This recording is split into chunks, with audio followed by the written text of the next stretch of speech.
This is so out of pocket. This is so out of pocket.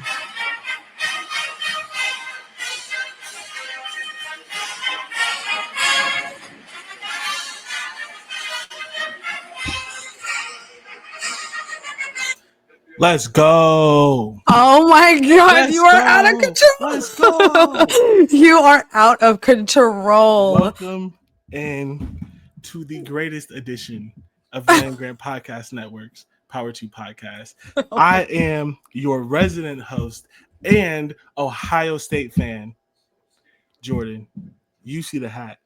You get the vibes. And the shirt. And the and shirt. And the shirt. And the shirt. And I'm here with my Ohio State fan for the moment because she's a good friend. Because she's a ride or die. She's a good friend. Yes, absolutely. She didn't go with the black head coach. She didn't go with the attractive man as a lot of people did. She stuck with her podcast host, DJ. That is Just exactly roll with it. what I did. You're correct. Listen, that is what I did. I was gonna say, even if you didn't, that's what them text messages sounded like. No, so, I was rooting for everyone. I wanted everybody to have fun. I wanted everybody to throw the football around. I wanted everyone to experience joy. I'm just kidding. Not this joy, baby. Not this joy. All right. I mean, this show would have been so much worse if Notre Dame won. So I'm happy to be here. I'm a professional. I'm a professional. I would have done it, but it would have been awful. Which is crazy because it probably would have been our best show. Can I tell you something? Yes, do share. So I was texting my friend Chris, and some of you who've been listening to me for a while, you know who Chris is.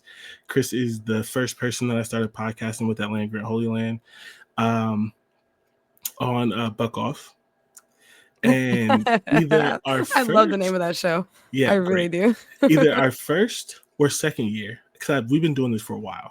And me and DJ have been doing it even longer because we started this. We've been doing it for a while. It was either our first or second year, Ohio State lost to Michigan for the first time. That's how long we've been podcasting. Oh, yes. And we literally went viral because Michigan fans found, we used to do, so we had Buck Off, but we also did the instant recap, which truthfully was miserable. There were so many plans that I had to cancel or rearrange or whatever to be available to record the podcast immediately after the game ended. And we did the instant recap when Ohio State first lost to Michigan. And we went viral because Michigan fans found it. It was like, oh, these guys sound like they crying. These guys, and like, first of all, I was drunk. And I was almost crying. Like, I was close to crying. I'm a man, I'll admit it. I was fucking 25, 26 at the time. There wasn't a single time in my life that I remember that I wasn't, especially when I was an adult, that Ohio State lost to Michigan, and I was doing a podcast. I was emotional. It was. And Michigan fans tried to pile on. They tried to do all that, but it's fine because I stuck to my feelings. And then 4 Michigan losses later, I always forget where the camera is. 4 Michigan losses in front of you. I know, but it's like it's more to my right side than my left. And when I do, like when I talk, I want to use my left hand, but you can't see it. It's a little awkward for me to use the right. Like it's whatever. 4 Michigan losses later, a lot of fire Ryan Day later. By me. A lot of happiness and sadness, anger and disappointment and excitement. Every emotion. Ohio State. National champions. Y'all are the champions. Listen, bro, y'all are the champions. Literally, I said it. Y'all can clock it. A couple episodes ago, I said the most Ryan Day thing that's going to happen this year is that he's not going to win the games that y'all want him to win, and he's going to fuck around and win that championship. That is exactly what I said. I don't care. I want to be clear. I do not apologize for anything that I said. We know. I've said this before. I said it again. If this is the first time listening, I do not apologize for anything that I said. I believe everything that I said wholeheartedly. I believe, not me personally, although I know that at times people in the football program have heard and read what I said, and that's not crazy. I had an assistant coach slide in my DMs and thank me when I wrote an article about him. Oh, that's so cute. Like I'm not like I know they're paying attention to me. like I'm not saying they see everything I say. I'm not trying to be weird and try to up my worth. Overinflate your importance. But Yes. I've had players reach out to me, and I've had an assistant coach slide in my DMs and thank me when I wrote a positive article about him. So I know they see it. They have at least seen things that I've said. And I genuinely believe that me and other people in the Ohio State sphere, our hurt, our anguish, our anger, helped gel this team together. And I know that because they've said it. They've talked about the fans turning on them. They've talked about the pressure of being Ohio State Buckeyes. They've talked about how they've had meetings and players only meetings and all these things, and how people doubted them and all this stuff. And while I will never credit myself and the lunatic fringe because they still had to do the work, I do believe that we were a motivating factor to that. And then all the credit goes to them for not putting their head between their legs and going home. I didn't win them that game. I didn't win them the 4 games. But I do genuinely believe that the anger and the resentment and the stuff on podcasts and social media and all these things that I know they saw because they talk about it in interviews. This is not, and I'm not even saying again, I know they have seen my work at times, but I'm not even saying me, just the collective Ohio State fan. I know that affected them because they talked about it. They say it in media. Jack Sawyer mentioned it in his article with the Player Tribune. Ryan Day has mentioned it. They said it, and after all these games. And so I do not apologize because the lunatic fringe helped, even if it's because they hated us, which I don't think it was, but even if it's because they hated us, Ohio State fans, it helped them get their mind right. Because maybe they wanted to prove, I don't care. It doesn't matter. I don't care if they wanted to prove them right, if they wanted to prove us wrong. It doesn't matter. Ohio State are fucking national champions. I'm so fucking geeked, bro. I am so geeked. I'm trying to record this podcast. I have the TV on mute. I'm seeing all the interviews. I'm seeing the confetti. I'm seeing the trophy. I'm seeing all this shit. Ohio State is national championship. Ryan Day is a national champion. His winning head his coach. First championship in his 7th year. Yes, and we're going to talk about the game, right? I'm not going to be a man and not let a woman speak. That's not my, because men be doing that. They be on bullshit. But I want to say this one thing. Oh my goodness. I want to say this one thing on top of all the things that I'm going to say later.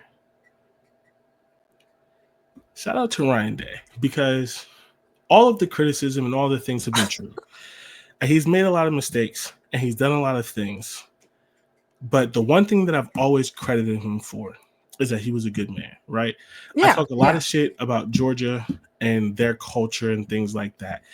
And one of the things that has come out of this and will continue to come out of this is that these players, whether it was their fault or not, because I believe it was his fault, but these players felt a duty to their head coach because of how much he poured into them, because of the man that he was, that even though I and a lot of people feel like he let them down, and he did, and he admitted to that, they still felt like they let him down.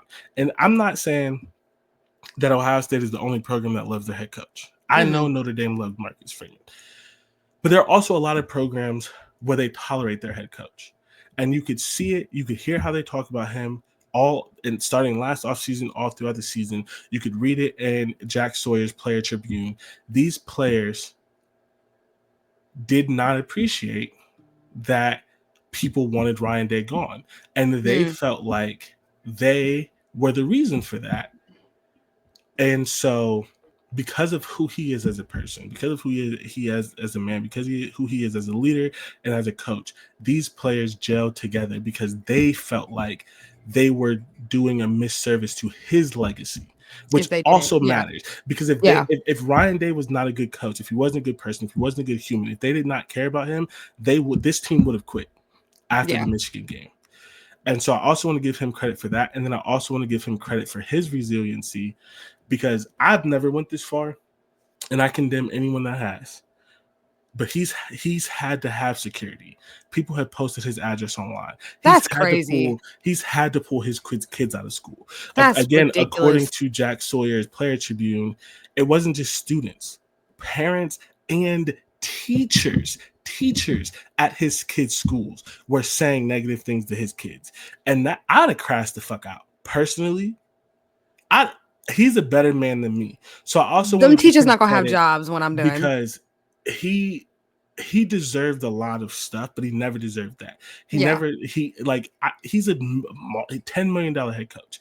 I believe you can talk about his job coaching and you can be as critical and as negative, but it should never go to his family. But it did. It went to his family. His kids were affected. His wife was affected. And he still found the resiliency and the love of Ohio State and the love of this program and the love of his players to fight through that.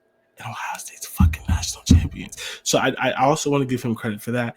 And I'm gonna let you speak. And then I don't even know where this podcast is gonna go. I don't even know if we're gonna talk about the game. Please take over, because if I absolutely can't take over. I do want everyone to take a shot every time Jordan says Ohio State are national champions. Please don't. You have work in the morning. You are not going to get there. You will be drunk, and I love that for you. You are not going to get there. And if you might not make it through the episode. take a shot at orange juice, but don't take a shot at all, because you're not going to get there. Take half of a shot. Take a sip of your beverage. Listen, okay, so here's the main thing, y'all. We're here. We are obviously having our live reaction to the national championship. So this is us literally 5 minutes after the final buzzer. Just having our authentic, clearly Jordan is drinking, reaction to to the national football champion, to the college national football championship. Obviously, if you did not catch it in the first 10 minutes, Ohio State are the champions, which if you Google it right now, there is an animation. I don't know if it's on your phone, but on the desktop, when you Google it, there's an animation. They put red and white fireworks, and they have little Ohio State logos bouncing all over the place. It's actually very cute. Yeah, I clearly don't feel that strongly about it, but I feel so much compassion for you, because I know that this was a hard season.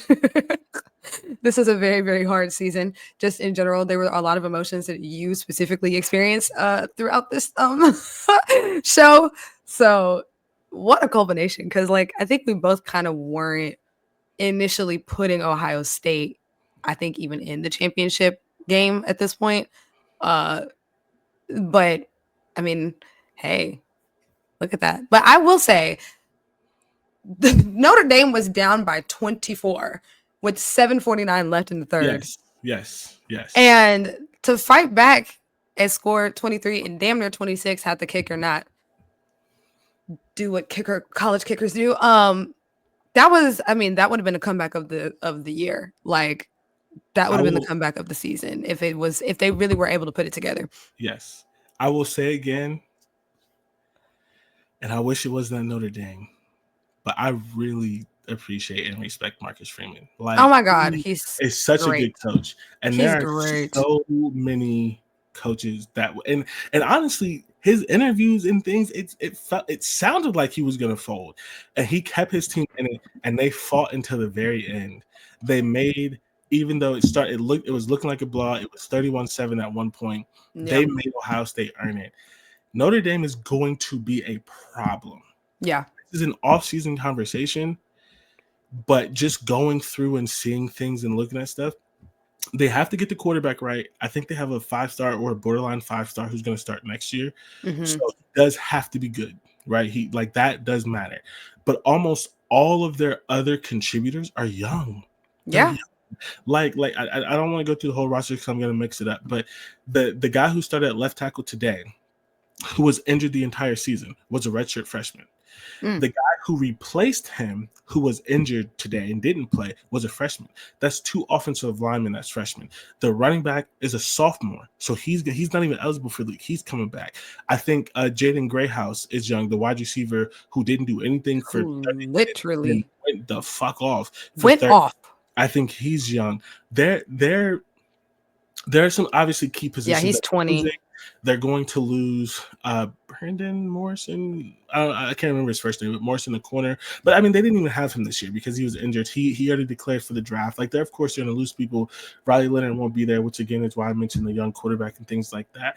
but this is a young team at a lot of positions. Their offensive line is going to be young. Both of their running backs are young. The at least the one really good wide receiver is young. Yeah. I don't know if their starting tight end is able to come back, but their backup tight end has made some plays all season. He's coming back.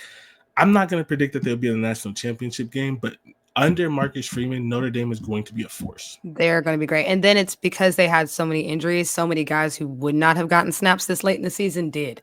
So now you're coming in with these guys having not just experience, but postseason experience.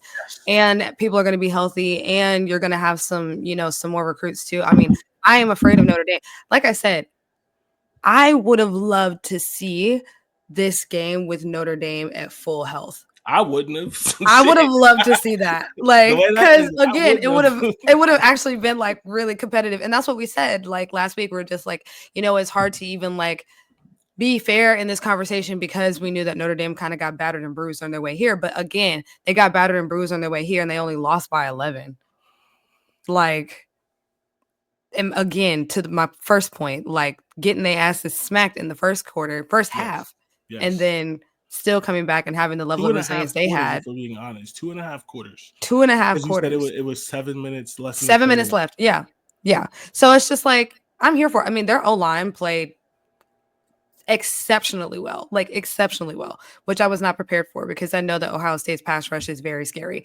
But and they got to him a little bit, and he made some plays. But you got to think about it. Ohio State had 16 sacks in the first 3 games. Yeah, I think they had 2. I think they had 2 against Notre Dame. Yeah, we'll probably 2 in the next episode and things like that. But off the top of my head, this is the Feelings podcast. This is just off the dome. This is an instant reaction podcast. Well, I was actually going to get some facts and figures, but no. I'm not saying that we're not going to have any facts. I'm just saying like typically when we're not doing it immediately after the game, we have some time to review. We have time. Yeah, we have a show plan. We write notes and things like that. So like whatever facts that we have is essentially still off the dome. Like it's not as prepared as typical. Yeah, but you got some facts. Go ahead, drop them. I was just gonna give out the facts and figures because again, like I said, Notre Dame, they obviously had a really, really great comeback. But this is not about Notre Dame. This is about Ohio State, and you have Will Howard having one just quite an efficient game, might I say? 17 to 21, 231 yards, 2 touchdowns. I mean, you can't really get that much more efficient.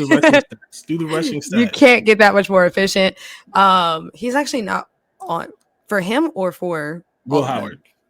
Oh, I'm looking at it. Sorry. 16 carries, 57 yards. Yes. For a quarterback rushing. Quinshawn Judkins obviously having the game of his fucking life. 11 carries, 100 yards, 2 touchdowns. Jeremiah Smith was quiet for a second. We got a little scared. And then obviously we had that first touchdown. And then we had pretty much, I think, the play that actually sealed the game, which was, what was that? A 70-yard catch or something stupid? I don't know what it was. It doesn't matter. In the middle of the fourth. Because what? Man coverage on Jeremiah Smith? Coverage. Come on. Man coverage. Be so fucking for real. Man coverage. I'm sorry to the powers that be that are listening to this podcast. I'm cussing. I'm sorry. But y'all are Ohio State fans too. I promise I'll do better in the off season. Man coverage on Jeremiah Smith. Yeah. Come on. Like on the Big Ten Freshman of the Year. And wide receiver of the year. Yes. And here's the thing, right? Here's the thing. You know this. I know this. Anyone who watches football knows this. Football angles for actually understanding and enjoying the game are awful because they focus too much on like the quarterback and things like that. Yes. So literally, and this has happened a couple times this season, but you can't see Jeremiah Smith. Yeah. But when Will Howard just lets it go, and all you see is him, you don't know who he's throwing it to, you don't know where, you don't know why. I knew it was Jeremiah Smith, and I knew he was going to catch it. Oh, 1,000%. There was so much space between him and that dude. You have in him at being so young, literally, all because again, it's tight angles. You see Will Howard drop back, and he just goes, and maybe Notre Dame fans felt different, maybe other fans felt different, but me personally, I said that's going to Jeremiah, and he's catching it. Yeah, that's what I said. I said on 3rd and 11, I was like, you either are running it or you are giving it to Jeremiah Smith. You are finding Jeremiah Smith. Those are your only 2 options. And I get it. Notre Dame wanted to be aggressive, but it's 3rd and 11. Personally, I'd have played zone. But they said all in the media for the college football playoffs. And throughout the playoffs, but specifically for the championship game, they reiterated, everybody, players, coaches, etc. They said, we got here by being aggressive. Yeah. We are going to play aggressive. Yeah. And that is an aggressive call. And I don't think they regret it, because that is what got them there. That is not what I would have called, but that's what got them there. But you just can't man coverage one-on-one on the backside. And for those of you, I'm trying to explain football, because somebody like on the backside, meaning all the running backs and the wide receivers on the other side of the field, it's just one player. It's Jeremiah Smith by himself, and it's literally. one corner. Yeah. And on the other side, there's more players on offense, which means there's more players on defense. So there's no help. It's Jeremiah Smith against the person in front of him. You can't do that. Ever. And I want you to understand. I want you to hear me. I don't care if you're in high school. I don't care if you're in college. I don't care if you're in the NFL. I understand he's 19. At any level of football, Canada, at any level Canada of football, is crazy. Semi-pro. Canada got professional football? Semi-pro. I know, it's just the way you said it. Arena football. USFL. There's not a single level of football that football. Flag? Thank you. Flag football. Intramural. That's football. Pee-wee. There's not a single level of football that exists or that you can create where rugby, where you should be guarding Jeremiah Smith one-on-one ever, but especially on a critical down. And I get it. Ohio State was playing super conservative. You thought that they just wanted to run out the clock. You wanted to stop the run. Yeah. That's what they did. I wasn't happy with the play call. I thought it was bullshit. But I get it. But even in playing conservatively, you should have put two people over there. Even playing conservatively, you should have put two. You cannot. Doesn't matter the level of football. We said it. College, high school, NFL, middle school, Pee-wee, Canada, semi-pro, flag football. I don't even know if it exists anymore, but the fucking lingerie league. You should not. You cannot guard fucking 7-on-7, the Manning passing camp, the Nike passing camps, the Under Armour All-American game. None. It doesn't matter. It does not matter if you are playing football. If you are on a field that is 100 yards, and if I remember my football right, 100 yards by 52.5 with 2 end zones. And after the end zones, there's goalposts. Oh my God. You should not be covering Jeremiah Smith one-on-one. He said, whether there's sprinkles on the sidelines or not, you should not. No, I agree. I thought that was awful. Like, I saw the play developing and I was like, he's going to catch that ball. Yeah. Like, he's going to catch that ball. It went right to him, Loki. Yeah. The only thing you didn't know if it was going to be a touchdown or not. Like, or if it was going to exactly. But you didn't know, like, is he going to catch it? Is he going to run it in? Yeah. Yeah. It was that, to me, I feel like that was the play that sewed it up. And also to speak to Ryan Day, right?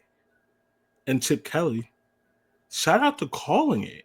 You know what I'm saying? Like, yeah. Like, especially because I'm not gonna lie, I'm not gonna sit here and pretend that I was happy-go-lucky and I wasn't nervous.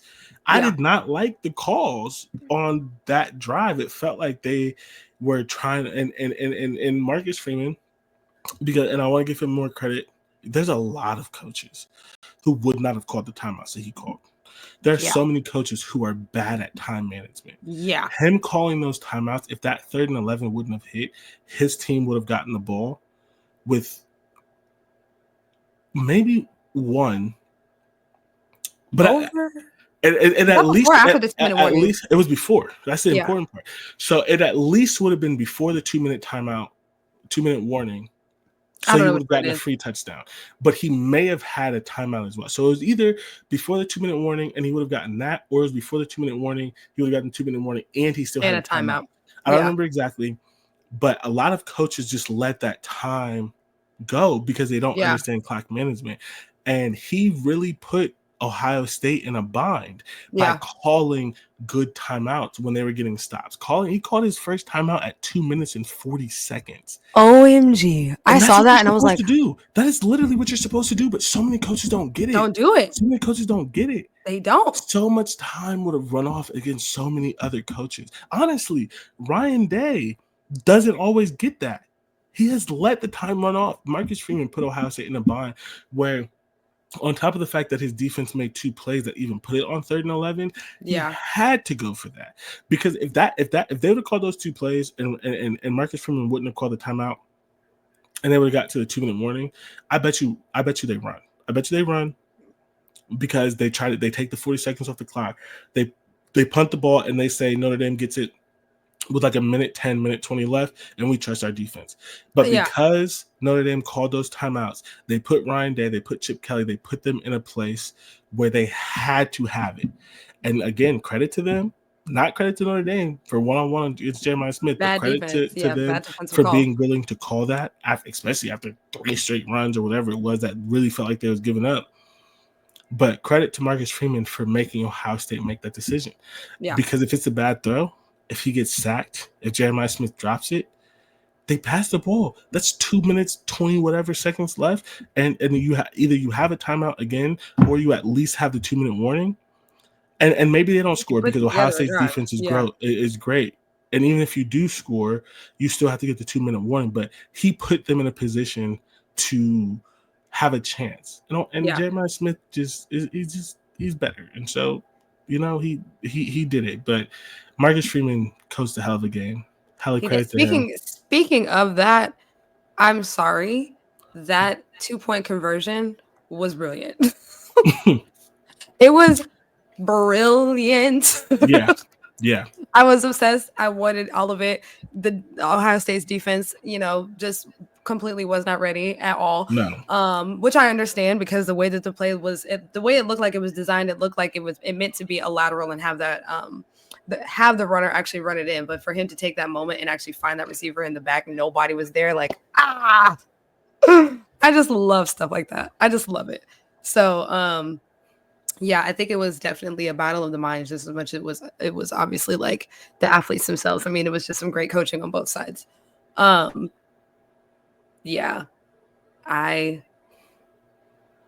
happy for you. That's really all. Genuinely, I'm happy for you because I was just like, Lord Jesus, if this does not go his way, child, those of us who are close to Jordan would not hear the rest of it until next season. Like, Lord Jesus. But this is your first championship in 11 years. So, it's 10. 2014. No. Oh, does this count as the 2024 champion?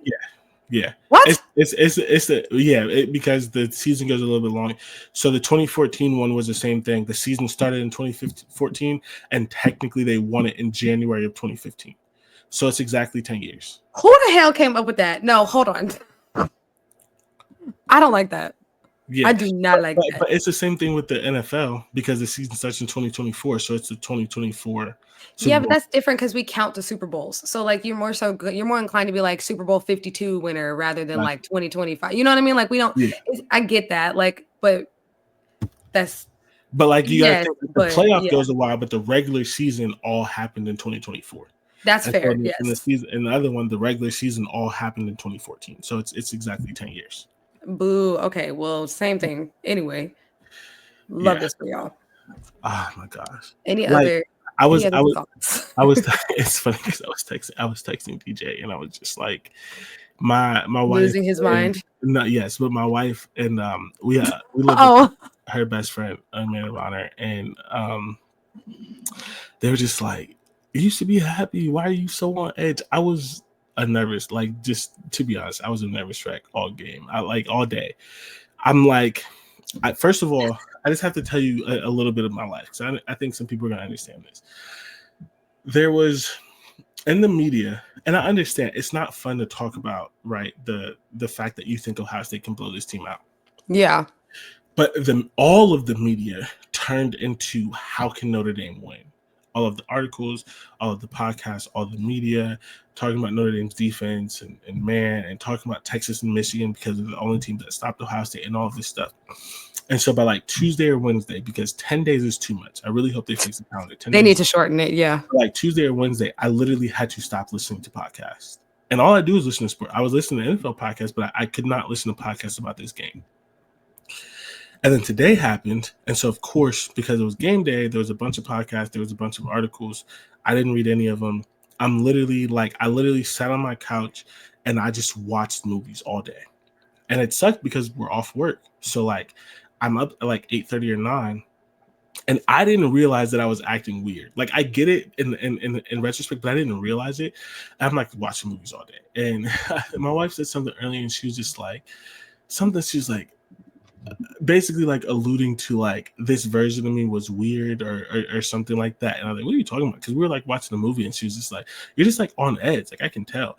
And then our roommate, who's her best friend, came home, and she had like made a joke. And I didn't laugh. And she was like, not you didn't laugh. She's like, yeah, you're on edge. She's like, normally we banter. We go back and forth, and you not having none of it. Like, I didn't realize it, but like I was on edge all day. Like I was on pins and needles. And so like, and then the game started, and I'm a fucking nervous wreck. Like, so it was just funny that like it's just like, were we talking most of the day? I was like, I feel like we talked a lot obviously during the game, but I was like, I think we didn't talk all day, like consistently, but we did text throughout the day. Yeah, well, because I was just like, I don't even want to like ask him how he's feeling, because I don't know this feeling. My college team has never made it to the championships. I can't say playoffs anymore, but we have not made it to a championship yet. So, and you know, I am a Cowboys fan who has only experienced the Super Bowl in diapers. So this is just not like normal. And honestly, man, like I don't get like this about any other team. It's only Ohio State. But being an NFL fan has to suck when you think about it. Like, again, I'm an NFL fan, but like if you're an NFL fan to the level that I'm a college football fan, it has to suck because it's 14 days into the Super Bowl. Yeah. Like once you get there, these 10 days were driving me insane. Like legitimately, like there are podcasts that I want to go back and listen to because I want to support them and I want to see what they said about the game. But I could not listen to them before. I literally had to stop consuming media. I could not read an article. He said, no ESPN, no college game day. I'm telling you, I didn't. I turned on the game at like 7:36. I didn't watch the pregame show. I didn't watch anything. No bullshit. I was watching Dreamgirls with my wife before this game started. Like that is what because I hadn't seen it. She had watched it like a week or so ago, and I hadn't seen it. Like it came out in 2006. I'm not even sure if I've seen it in the 2010s. I've seen the movie. I've only seen half of it, and that was last year. And like 2008 or 2009. I'm not even sure if I've seen it in the 2010s. And we were like talking about it and whatever, and Beyonce's in it. And so like literally this morning, I remember the first movie that I watched, and then the second movie I watched. I don't remember the first movie. I don't. I watched the movie. And the second movie I watched was Maverick, the second one, Top Gun Maverick, because a bunch of people said it was a really good movie. And I have never seen the first one, but I just needed something to watch. Oh, wait, I'm lying. Sorry, I'm lying. That was the first movie that I watched. And the second movie I watched was Varsity Blues. Because, and I'm not going to explain this on this podcast, but I did not grow up in a house where like we watched a whole lot of TV. So even though I, as much as I am about football, I've never seen it. And that's one of those like classic football movies that everyone's seen. So I watched Maverick, Top Gun Maverick. I watched Varsity Blues. And then my wife came out of the room because she was also enjoying her day off from work. And we watched Dreamgirls. And that is how I spent. I walked to the store in between that to get some alcohol. He said he went to the store just to go to the bodega. Yeah, that's how I spent the day. The only podcast I listened all day was when I was going to the store, and it was an NFL podcast. Like I literally had to not consume any media. I was a fucking wreck. Oh my gosh, that is so funny. Well, yeah, like I said, I've never experienced the feeling, so I'm like, I don't know. I was like, today I woke up late because I was up late, so I literally got up. I cooked dinner because I knew I was going to need it for the week, and then I cleaned. I watched. So Unrivaled Basketball started on Friday, and I have been fed all weekend. I literally am fed. I am full. Like I cannot go not another further. Like I feel like it's Thanksgiving. Like I have been fed because I have watched 6 games of unrivaled basketball in the last 48 hours, and it has been, it's just been so great. So, anyways, I was watching Unrivaled. Sorry, I was watching Unrivaled on Friday, so I missed RuPaul's Drag Race on Friday. So I was like catching up on Drag Race and like, I just discovered I had Paramount Plus. So I was like watching more Drag Race. Like I was just like killing time before the game started, but I was just like, oh gosh, like I wonder how Jordan feels because I literally was just like, listen, there is no skin off my back no matter who wins today. So, I just wanted a positive show. So of course I was rooting for Ohio State, but I was just like, man, I can't imagine. I can't imagine the feeling. Hopefully I'll feel it one of these days for one of my teams. I don't know. The last time I felt that feeling actually was last year when the Mavericks finally made it back to the finals. So yeah, you were geeking for that. You were. I was losing my mind. I was not well. And that is one of those things where like I'm so glad that football is a one game sport because like obviously like everyone, yeah, not everyone, but people who've listened to the show for a while has like, and especially who's listened to the other one, Dante, who's a big basketball fan, you all sort of understand like where I sit with basketball. Where like I root for LeBron, love LeBron. I don't care what anybody says. LeBron is from 25 minutes away from me, where I grew up. He literally played basketball against some of my brothers and cousins. I have little cousins and nieces and nephews who have been affected by his bike giveaway, which is the first thing that he ever did. My best friend's nephew went to college for free because of LeBron. Period. There is not a single fucking thing that you can say about LeBron. I'm sorry. Like, unless it comes out, because knock on wood, there's a lot of legends that later on some crazy shit comes out. Unless we get a fucking documentary and some crazy shit comes out, until that happens, because I'm not gonna ride with that. But not gonna what it doesn't. But unless some like genuinely crazy shit happens, there's not a negative thing that you can say about LeBron. So I mean, he did kind of say some weird stuff about like when Meg got shot, but go ahead.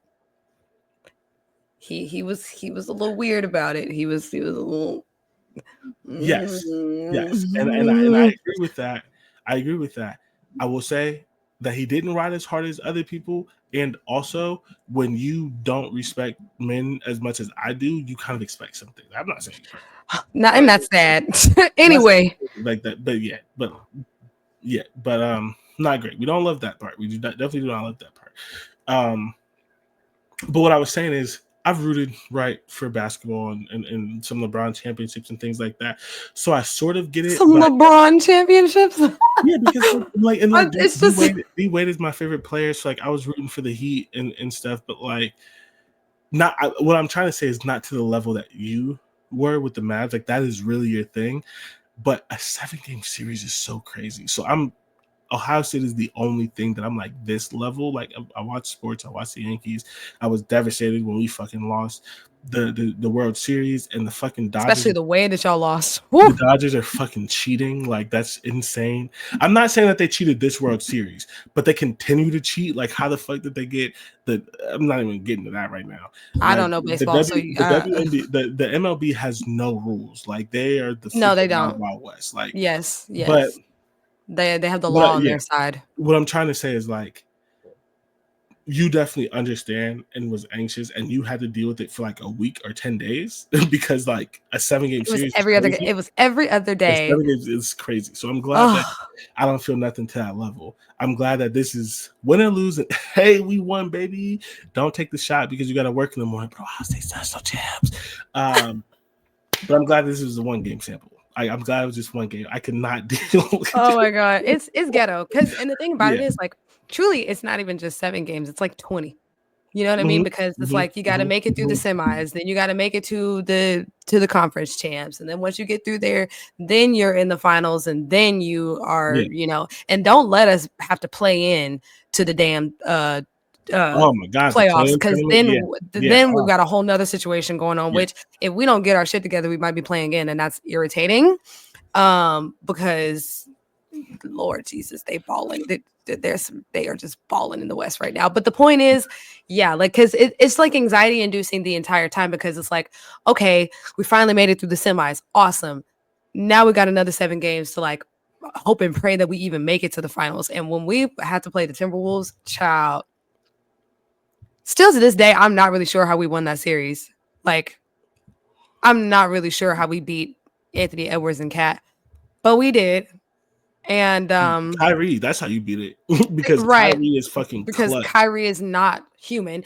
And then we had, I think during that particular series, we had Ramadan Kyrie, if I'm not mistaken. Yes, And yes. Ramadan Kyrie is That's, woo that boy was oof. That starving. boy was, yeah, literally. Literally, my brother was starving. But no, yeah. So I guess I have experienced that feeling. It's just that being a Dallas sports fan, sometimes you be forgetting that that's a possible emotion. Yeah. But I'm thrilled for you, genuinely. Sure. Thank you. Okay, so we've been here. I gotta work in the morning. You have things to do. So Yes. I want to give you your final thoughts, and I want to do my final thoughts, and we'll get off of here. I mean, I think the game was definitely worth the price of admission. It was exciting. It was entertaining. I also do want to shout out Mercedes-Benz Stadium for doing fan-friendly pricing. So all of their concession items were like $2-3. No, it was like $3. Actually, no, never mind. I'm sorry. Hello? It's not their fault. The ticket, like the stadium, The ticket was like $2,000. Yeah, but and yeah, I was gonna say that, but that wasn't their fault that it was no. But the pricing, you're right. Continue. Sorry. Yes. Fuck whoever made the tickets $2,000, but Mercedes-Benz, please continue. I'm sorry. Yes, because I'm always going to give you a little sports business moment if you don't mind. But yes, so that was really cool that they have this fan-friendly pricing thing going on. I think a lot of facilities are starting to do that. And to be frank with you, like this is so long overdue. Like you really should not be paying $15 for a Coke, a fountain Coke at that. Like, you shouldn't be paying $20 for a hot dog, like stuff like that. You're already paying so much money to get the ticket. You're already paying so much money for travel. You're already paying so much money, for parking and all those other things. So I love that stadiums are kind of getting to a space where they're giving people a break, literally. And so I loved that. That's just a little sports business moment. But in general, it was definitely worth the price of admission. I thought it was very interesting. I didn't realize how many people wore green for Notre Dame. Stadium was looking like Christmas. Yeah, it was. From the reports that it was mainly Ohio State fans, but the red for Ohio State, the green for Notre Dame, you get Christmas. Crazy. It was giving very much Christmas. But yeah, I'm here for it. It was great. Those are my final thoughts. And Ohio State's the national champions. You better say that. You better say that. Hey, first of all, say it again. Say it again. Say it again. Ohio State's national champions. All right. My final thoughts is, man, what a joke. I just want to get. Listen, I'm. It's not an Ohio State podcast, although I know I bought it. It is not. No. No, I know I bought it, but it's the national championship. No other teams are playing. I just want to give just a quick shout out to Ohio State's 2021 class, and I may forget some names. Actually, I'm not going to disrespect them. I'm just going to pull it up.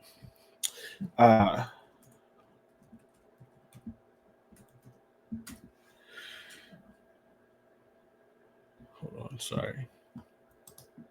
I want to give some shout outs to Ohio State's 2021 recruiting class because statistically, which is the wrong way to say it, but like this was statistically the way that they rank recruiting classes. I think the best Ohio State recruiting class of all time, and this class went 0-4 against Michigan. This class did not win a Big Ten championship. Maybe they did as freshmen. No, 2021. They last won in 2020. So they did not win a Big Ten championship. And not all that's on them because not all of them contributed as freshmen. But honestly, a lot of them did contribute as freshmen because Ohio State had a depth issue. And so for this class to come in with all this hype, to not beat Michigan, to not win the Big Ten, and first of all, 3 years of not beating Michigan, the majority of this class decided to run it back. They decided to do it again. They decided to fight, come and beat Michigan, win the Big Ten, and win a national championship. And unfortunately, they never beat Michigan. Unfortunately, they never won the Big Ten. But even after all of that, after 4 straight losses to Michigan, 4 straight chances of not winning the Big Ten, they still said in December, we're not done. They had their players only meeting. They talked with they came together. Like, I know in sports we always say the brotherhood, we say the sisterhood, we say these things, and I'm not trying to be weird because it's Ohio State, but Ohio State has this mantra called the brotherhood, and I genuinely believe more than other programs that this is very real. And you see that not in just how some of the older players come back and some of that kind of stuff, but you see it in how this team, players who would have been first round picks last year, decided to come back. Players who would have been first round picks last year who lost to Michigan again. Players who would have been first round picks last year who didn't get to play for the Big Ten. Players who would have been first round picks last year who said we didn't reach any of our goals, but we have one goal left. And all of them played some of the best of their entire career. And so I just want to say some names. And for those of you who don't know who this class is, I'm going to say the names because you'll recognize them. J.T. Tuimoloau was at his best in the playoff. Jack Sawyer, a literal Ohio State legend. He made the play against Michigan, which should have been the play of his career, but it didn't count because they lost. And then he had the pick six against Texas, took us to the Natty, and he played great. Emeka Egbuka, who went down as for sure the Ohio State record in receptions. Mm-hmm. And it's confusing because I've seen different things, but I also think he might be the all-time record holder in yards. If he's not, he's second. But he at least has one Ohio State record. I know for sure he has the receptions because he got it in the game. Donovan Jackson, who's an All-American guard. And we lost our tackle, and he went out and played tackle. And unless he allowed a sack in this game, he hasn't allowed a sack until his first game playing tackle against Abdul Carter, who's going to be the first defensive lineman drafted in this draft. Taken, yeah. Unless he let one off today, I'm not sure. He hasn't allowed a sack in like 6 games, and he was a guard. Travion Henderson, we saw the 75-yard stream. We saw what he did today, right? Jordan Hancock, who is the most underrated player on this team. You may not even know his name. Jordan Hancock is our nickel corner / safety, and Caleb Downs is amazing. But part of the reason Caleb Downs is so good is because of how versatile Jordan Hancock is. The fact that Jordan Hancock one play can man up your wide receiver or your tight end in the slot, and the next play he can play deep safety so that Caleb Downs can rotate and do whatever he wants to. Jordan Hancock is the most underrated player on this defense. Jordan Hancock. Tyleik Williams, who was a 4-star recruit that literally when he first got here was talked about being fat and overweight and wasn't whatever, and he turned himself into a first-round pick. He's going to be one of the first, and I'm not saying this is from NFL people, he's going to be one of the first defensive tackles taken. Denzel Burke, who literally was a wide receiver in high school, came to Ohio State to play corner, had the worst game of his entire football career against Oregon when he let up 160-something yards and 2 or 3 touchdowns, and has been lights out ever since. That is that class. That is that class. And whether you're an Ohio State fan or not, you recognize all of those names. Those were the contributors. That is the class that took them to this national championship. And there's going to be stories, and there's going to be all these things, but I wanted to give credit to them because they could have given up. They could have went to the league last year. They could have just accepted that they never beat Michigan, that they never won the Big Ten. And every single one of those players that I listed, and I didn't miss a player in the class. I named everyone in the entire class that was a contributor. They're the reason we have this national championship. So I just wanted to give a shout out to them. And I know me personally, I remember them as Buckeye legends.